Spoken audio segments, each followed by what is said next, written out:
बिस्मिल्लाहिर्रहमानिर्रहीम। अस्सलाम वालेकुम नाज़रीन, आप यूट्यूब चैनल देख रहे हैं। मैं इमरान खान हूँ। एक ख़बर मार्केट में आई है, मुझे इस पर यकीन तो नहीं है, लेकिन मैं आपके साथ शेयर कर देता हूँ। कुछ दोस्तों का ये कहना है और मुझे ऐसा लगता है कि ये होना नहीं चाहिए और ये होगा भी नहीं। और अगर ये होगा तो फिर ये तो एक एक्सट्रीम है, यानी इससे आगे तो फिर मामला किसी और तरफ ही जाएगा। और जो ख़बर है वो देते हुए लोग ये कह रहे हैं कि कुछ मेरे दोस्त भी हैं, वो भी ये बता रहे हैं और इन खदशात का इजहार किया जा रहा है कि इमरान खान साहब की जब बाकी मुकदमात में ज़मानतें हो जाएंगी और बाकी मुकदमात के अंदर जब वो बरी हो जाएंगे या उनकी ज़मानतें हो जाएंगी तो फिर 9 मई के मुकदमात जो अभी उनकी ज़मानतें खारिज की गई हैं उनमें इनको मिलिट्री कस्टडी में भी लिया जा सकता है। ये खदशे का इजहार कर रहे हैं कुछ लोग, लेकिन मुझे ऐसा लगता नहीं है, क्योंकि ये कोई बाशऊर या कोई अक्लमंद शख्स ये नहीं करेगा। क्योंकि देखिए, इमरान खान साहब पिछले 1 साल से लगभग हो गया वो जेल में है और इस बीच में कभी भी कोई ऐसी चीज़ नहीं हुई इस हवाले से। दूसरा, जिस दिन 9 मई हुआ उस दिन इमरान खान साहब जो हैं वो पहले से ही गिरफ़्तार थे और उनको गिरफ़्तार किया गया था इमरान खान साहब को इस्लामाबाद से, हाई कोर्ट से, और उस गिरफ़्तारी को बाद में गैर कानूनी भी करार दिया गया था। फिर उनको रिहा कर दिया गया था और फिर दोबारा उनको जब गिरफ़्तार किया गया तो 9 मई में गिरफ़्तार नहीं किया गया, बल्कि उनको दीगर मुकदमात में गिरफ़्तार किया गया जो उनके ऊपर बनाए गए थे। उन मुकदमात में उनको सज़ाएँ भी दी गई, उनमें कुछ ख़त्म हो गए, कुछ बाकी हैं, कुछ में जो है सज़ाएँ मुअत्तल हो गई। तो अपनी अपनी जगह पे वो सारे मुकदमात कुछ चल रहे हैं, कुछ ख़त्म हो गए हैं और जो रह गए हैं वो भी चलते रहेंगे। लेकिन मेरे पास और भी बहुत सारी खबरें आपको देने के लिए। अब ये खदशात हैं जो मैं आपको बता रहा हूँ, ये भी सिर्फ खदशात हैं, तो इन पे अभी यानी मुझे ये इस तरह सीरियस नहीं लग रहा। लेकिन जिन लोगों ने ये कहा था कि इमरान खान साहब की ज़मानतें खारिज हो जाएंगी, वही ये क्लेम कर रहे हैं कि बहुत मुमकिन है कि उनकी कस्टडी ले ली जाए। लेकिन ये मामला सुप्रीम कोर्ट ऑफ पाकिस्तान में भी चल रहा है, मिलिट्री कोर्ट के हवाले से। वहाँ से क्या फ़ैसला आता है तो वो पता चलेगा आने वाले वक्त में, और जो लोग मिलिट्री कस्टडी में हैं उनका मुस्तकबिल क्या होता है आने वाले वक्त में वो भी पता चलेगा। इमरान खान जैसे बड़े लीडर को अगर ऐसे कस्टडी में वो जाएंगे तो मुझे नहीं लगता, यानी मैं ज़ाती तौर पर आपको कह रहा हूँ, मैंने ये खबर सुनी है, इसके बारे में लोग बात कर रहे हैं, कुछ लोगों ने मेरे से सवाल भी किया है, लेकिन मैंने सबको यही कहा है कि मुझे ऐसा लगता नहीं है। लेकिन ये डिबेट अब चल पड़ी है, बहरहाल गवर्नमेंट ही कन्फर्म कर सकती है या इदारे। जो एक और बड़ी खबर है वो ये है नाज़रीन के 200 यूनिट और 300 यूनिट मुफ्त वाले दावों से हुकूमतें भाग गई हैं।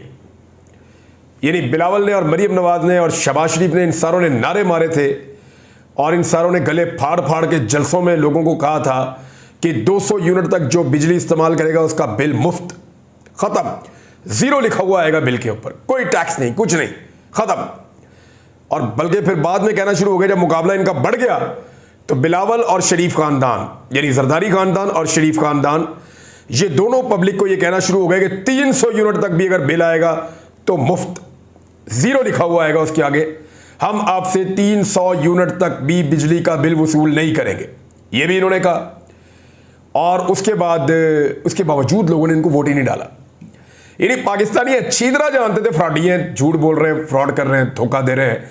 हमेशा इन्होंने रोटी कपड़ा मकान के नाम पे धोखा दिया, हमेशा आवाम की तरक्की के नाम पे धोखा दिया, हमेशा इन्होंने इनकलाब के नाम पे धोखा दिया, हमेशा इन्होंने मुल्क को आगे ले जाने के नाम पे अपने ख़ानदान को आगे लेकर गए और धोखा दिया। हमेशा इनके जाली अकाउंट निकलते हैं, हमेशा इनकी मुल्क से बाहर प्रॉपर्टीज़ निकलती हैं, हमेशा इनकी सारी दौलत, सारा जीना मरना पाकिस्तान से बाहर और सिर्फ इक़्तिदार पाकिस्तान में होता है। तो लोगों ने फिर इनको वोट नहीं डाला, लोगों को पता चल गया फ्रॉड कर रहे हैं, एक दफ़ा फिर लोगों ने वोट नहीं डाला। लेकिन फिर भी फॉर्म 47 के जाली कागजात के ऊपर इनको हुकूमत बनाकर दे दी गई। ऐसी ऐसी शक्लें असम्बली में पहुंची हैं जिनका यानी पहुंचना बनता ही नहीं था असम्बली में, सवाल ही पैदा नहीं होता। यानी वो लोग जिनको कोई कुछ भी ना दे उनको उन्होंने, यानी मैं आपको ऐसी बात करना नहीं चाहता, लेकिन जो लोग किसी भी काबिल नहीं थे, काउंसलर नहीं बन सकते थे, इस वक्त जो इमरान खान साहब का तोती बोल रहा था उसके मुकाबले में वो 20% वोट नहीं ले सकते थे, वो असम्बलियों में आकर बैठ गए।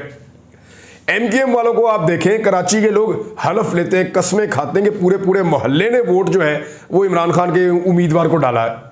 वो कहते हैं जब बाद में पता चल रहा है तो ये इनके खाते में पड़ गया। How is it possible? मुमकिन नहीं है। लेकिन MKM तो धांधली की पुरानी एक पैदावार है। वो हमेशा से ऐसा ही करते आए हैं, उनके लिए नया नहीं है। इंटीरियर में जो जरदारी खानदान करता है वो भी सब जानते हैं, और पंजाब में जो शरीफ खानदान करता चला आया है और जो नंगी धांधली इन्होंने अब की है वो भी मिसाल सबके सामने है। तो अब मामला ये है नाजरीन कि इनका 200 और 300 यूनिट का जो वादा था ना गरीब आदमी से, हुकूमत तो इनकी फॉर्म 47 पे बन गई। आज जरदारी भी इक्तदार में है, आज शहबाज शरीफ भी इक्तदार में है, नवाज शरीफ भी इक्तदार में है, मरियम नवाज भी इक्तदार में है, बिलावल जरदारी भी इक्तदार में है, सदर पाकिस्तान भी इनका, वजीर आजम पाकिस्तान भी इनका। इनको आपने 2 यूनिट नहीं देखना, इनको आपने 1 यूनिट के तौर पे देखना है। इस वक्त शरीफ और जरदारी खानदान को 2 यूनिट के तौर पर देखने वाला आदमी सियासी नाबल्द है। सियासी तौर पे वो दानाई का सबूत नहीं दे रहा, या उसको पाकिस्तान की सियासत के बारे में जो उसका नॉलेज है वो ज़ीरो है। उसकी वजह यह है कि इस वक्त ये एक ही सिक्के के 2 रुख हैं, शरीफ खानदान और जरदारी खानदान। ये दोनों खानदान मिलकर इस वक्त मुल्क के स्याह और सफ़ेद के मालिक बने हुए हैं, और इनके साथ एस्टेब्लिशमेंट का इनके सर के ऊपर हाथ है। लिहाजा ये जो दोनों खानदान हैं, इन्होंने वादा किया था 300 यूनिट तक बिजली मुफ्त देने का। अब ये दौड़ रहे हैं, भाग रहे हैं। जो इनकी रवायत है, ये हमेशा भाग जाते हैं। इक़्तिदार में ना हो तो मुल्क से भाग जाते हैं, किसी जगह पे छोटा सा मसला हो तो वहाँ से भी भाग जाते हैं, कभी भी इनके ऊपर कोई केसेस बने तो ये भाग जाते हैं, किसी भी चीज़ का कभी सामना करने के लिए ये तैयार नहीं होते। अब इस वक्त ये क्या कर रहे हैं, यानी जो फेडरल मिनिस्टर हैं इसी हुकूमत के अवैस लगारी, उन्होंने तो साफ कह दिया कि 200 यूनिट तक तो बिजली मुफ्त देना मुमकिन ही नहीं है, मुमकिन ही नहीं है। 300 यूनिट तो बहुत दूर की बात है, 200 यूनिट भी देना मुमकिन नहीं है। ये उसी नून लीग का वजीर है जो कह रहा है, जो पहले दावे कर रहे थे कि मुफ्त बिजली का बिल आएगा, 0 लिखा हुआ आएगा, कोई किसी किस्म का आपको बिल नहीं देना पड़ेगा। लिहाजा ना सिर्फ इन्होंने यूनिट, गरीब आदमी का यूनिट 50 रुपए तक पहुंचा दिया इन्होंने, अमीर आदमी का यूनिट तो 70 रुपए का है ना। ये मैं डोमेस्टिक मीटर्स की बात कर रहा हूं, जो घरेलू बिजली के बिल आते हैं आपको। जो ज़्यादा बिजली इस्तेमाल करने वाला थोड़ा सा अमीर आदमी है उसका 70 रुपए का यूनिट है, और जो बेचारा गरीब आदमी है उसको 50 रुपए तक इन्होंने उसका यूनिट पहुंचा दिया है। बहरहाल एक तो लगारी साहब दौड़ गए, नून लीग ने कहा हम नहीं कर सकते, ये मुमकिन ही नहीं है, ये हमने झूठे वादे किए हैं। दूसरी तरफ जो है वो बिलावल ने कहा जी मैंने तो वादा किया था इस सूरत में कि मुझे वज़ीर आज़म बनाओ। बड़े जनाब आपको वज़ीर आज़म बनने के शौक़ है। बिलावल साहब, अगर जेन्युइन इलेक्शन हो जाए ना तो आपकी सिंध के अंदर जो है वो ज़मानत ज़ब्त हो जाए। आप कराची में इलेक्शन लड़े, लोग आपको वहाँ पे ना जीतने दें जो आपने रोशनियों के शहर की हालत की है।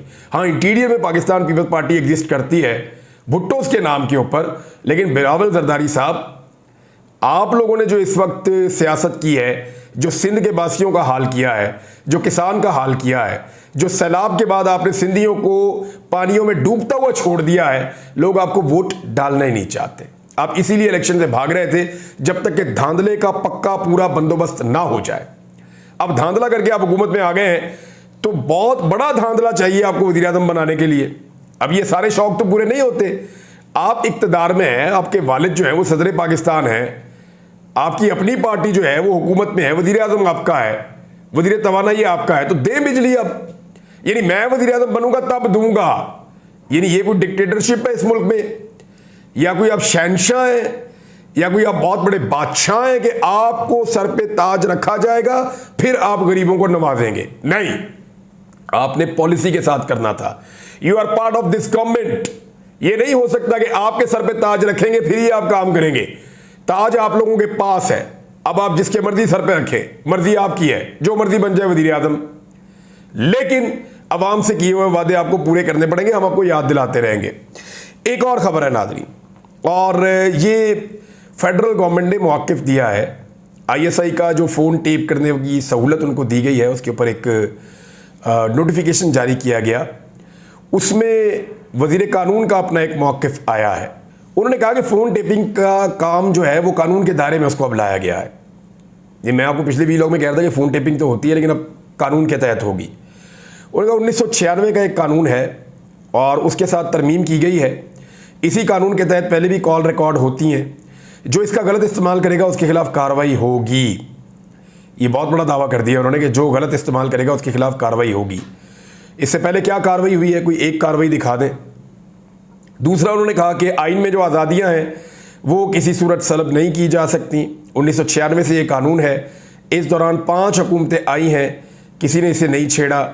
और फिर उन्होंने कहा कि बेनज़ीर भुट्टो शहीद का जो सानिया हुआ या दीगर मामलात हुए इसी कानून के तहत कॉल ट्रेस हुई। ये अब वो ये कह रहे हैं, लेकिन ये उनका मौक़िफ़ है। हुकूमत को मौक़िफ़ देना मेरी जिम्मेदारी थी, मैंने वो मौक़िफ़ आपके सामने रख दिया है। लेकिन फिर पाकिस्तान तहरीक इंसाफ सुन्नी इत्तेहाद कौंसिल उन्होंने इसकी सख्त मुखालफत की है और वो इसके ऊपर अपना एक अलग मौक़िफ़ रखते हैं। वो मौक़िफ़ मैंने आपको पिछले वीलॉग में बता दिया था। वो कहते हैं इसको हम चैलेंज भी करेंगे, अदालत में भी जाएंगे, असेंबली में भी आएंगे, हर जगह पे वो ये कह रहे हैं कि इसको चैलेंज किया जाएगा। नाज़रीन, अली रामे साहब ने खबर दी है कि रावलपिंडी सर्किट हाउस में ब्यूरोक्रेट्स के आर्जी क़यामत आम के लिए सरकारी दस्तावेजात के मुताबिक 10 करोड़ 24 लाख 73 हज़ार रुपए का सिर्फ फर्नीचर खरीदा जा रहा है। यानी अब आप अंदाज़ा करें कि लगभग 10.25 करोड़ रुपए का फर्नीचर दिया जा रहा है एक सर्किट हाउस के लिए, कि वहाँ पे सरकारी अफसरान आते हैं, वो आकर ठहरते हैं। और ये वो मुल्क है जहाँ पे रोटी की कीमत आपके सामने है, मईशत पूरी तरह तबाह हो चुकी है। वज़रा अपने मुंह से कह रहे हैं कि हम दिवालिया हो चुके हैं, कर्ज़े हमारे ऊपर चढ़ गए हैं, कर्ज़े उतारने की हमारी कैपेसिटी नहीं है, आम आदमी को पीस के रख दिया है, बिजली के बिल आम आदमी की कमर तोड़ रहे हैं। और उसमें ये जो अशराफिया है, चाहे ये सियासतदान हैं, चाहे ये ब्यूरोक्रेट्स हैं, आप ये देखें उनकी अयाशियाँ कि 10 करोड़ से ज़ायद का वो सिर्फ फर्नीचर मंगा रहे हैं एक सर्किट हाउस के लिए। एक और ख़बर भी है इसके अलावा, पंजाब हुकूमत डिजिटल मीडिया विंग में हुकूमती पॉलिसियों का दिफा और हुकूमत के खिलाफ प्रोपेगेंडा करने वालों को काउंटर करने के लिए डिजिटल एक्सपर्ट्स भर्ती किए जाएंगे। यानी अब डिजिटल एक्सपर्ट्स भर्ती होंगे, वो लोग जो सोशल मीडिया को काउंटर करेंगे। यदि अपनी टीमें बनेंगी, अपने लोग रखे जाएंगे, बॉट्स रखे जाएंगे, कोशिश की जाएगी वोटिंग के ऊपर असरअंदाज हुआ जाए, सोशल मीडिया के ऊपर कंपेन्स चलाई जाएं, गालम गलोच का एक बाजार गर्म किया जाए। बाजार ही गर्म होता है गालम गलोच का, और क्या होता है। माहाना तनख्वाह जो है वो 4 लाख से लेके 2 लाख रुपए तक दी जाएंगी। और पंजाब हुकूमत ने डिजिटल सेटअप पर 55 करोड़ रुपए खर्च करने का फैसला किया है। यह भी अली रामे साहब ने खबर दी है। अब आप अंदाजा करें कि इतना पैसा ये खर्च कर रहे हैं सिर्फ डिजिटल मीडिया को कंट्रोल करने के लिए, कि ट्विटर के ऊपर, यूट्यूब के ऊपर, फेसबुक के ऊपर, टिकटॉक के ऊपर अपने जो सियासी मुखालफीन हैं उनका गला घोंटा जा सके, या ये पैसा उन लोगों में बांटा जा सके जो लोग इनके लिए बयानियां बनाते हैं और उस बयानिया को फैलाते हैं। इसमें कमरुज़्ज़मान कारा साहब ने एक बड़ी मजे की बात की है। पाकिस्तान पीपल्स पार्टी के हैं, सीनियर रहनुमा हैं। उन्होंने कहा ट्विटर अजीब तमाशा है, हुकूमत की पाबंदी भी है और इस्तेमाल भी है। यानी वज़ीर आज़म ने, पाकिस्तान की गवर्नमेंट ने इसको बंद किया हुआ है। वज़ीर आज़म इस्तेमाल कर रहा है, वज़ीर आला इस्तेमाल कर रहे हैं, सारे वज़ीर इस्तेमाल कर रहे हैं, पुलिस के डिपार्टमेंट इस्तेमाल कर रहे हैं, कोई इदारा ऐसा नहीं है जिसको इस्तेमाल नहीं कर रहा, हर बंदा सरकारी इसको इस्तेमाल कर रहा है। तो इसके बावजूद इस पर पाबंदी भी लगाई हुई है और नेशनल सिक्योरिटी के खिलाफ भी इसको करार दिया गया है। ख्वाजा आसिफ ने एक बहुत बड़ा एतराफ़ किया। उन्होंने कहा जी पुलिस बिजली चोरी कर रही है, मुलव्विस है, सियासतदान भी मुलव्विस हैं, वज़ीर भी मुलव्विस हैं, सारे मिले हुए हैं। वो ये कह रहे हैं।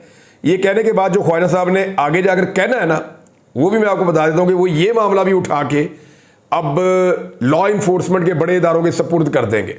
मुझे तो ये लगता है, क्योंकि ख्वाजा साहब का जब कोई ऐसा स्टेटमेंट आता है ना, तो उस चीज़ को उठा के वो पाक फौज की ड्यूटी लगा देते हैं। पाक फौज के ऊपर आपने कितना वो ही डालना है भाई, बिजली के बिल भी वो चेक करें, वेटिंग एजेंसी भी वो है, सारे काम उनसे ही करवाने हैं, और कोई काम आप भी कर लो तुसी।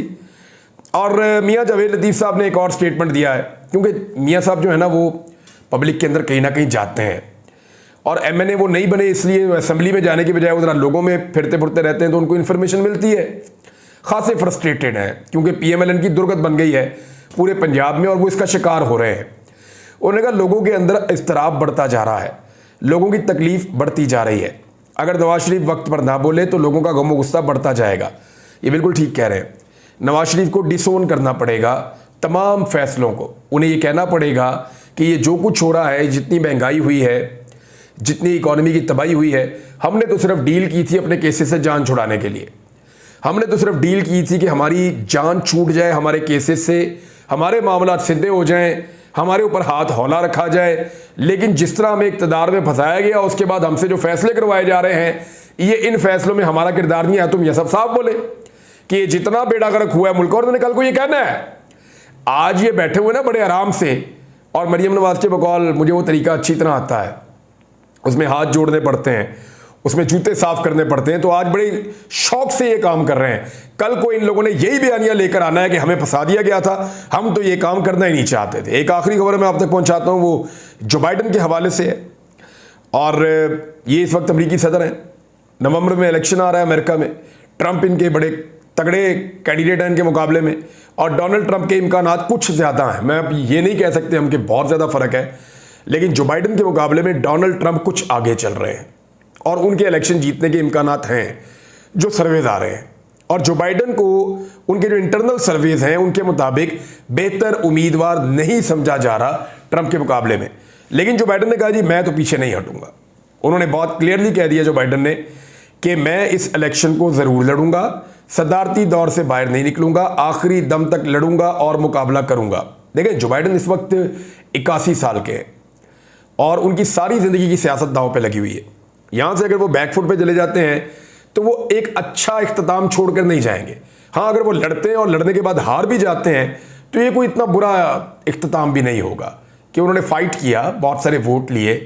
अगर अभी वो मैदान छोड़ देते हैं तो जो बाइडन के लिए अच्छा नहीं होगा, लेकिन डेमोक्रेट्स इलेक्शन जीतने की पोजीशन में भी आ सकते हैं जो बाइडन की पार्टी है।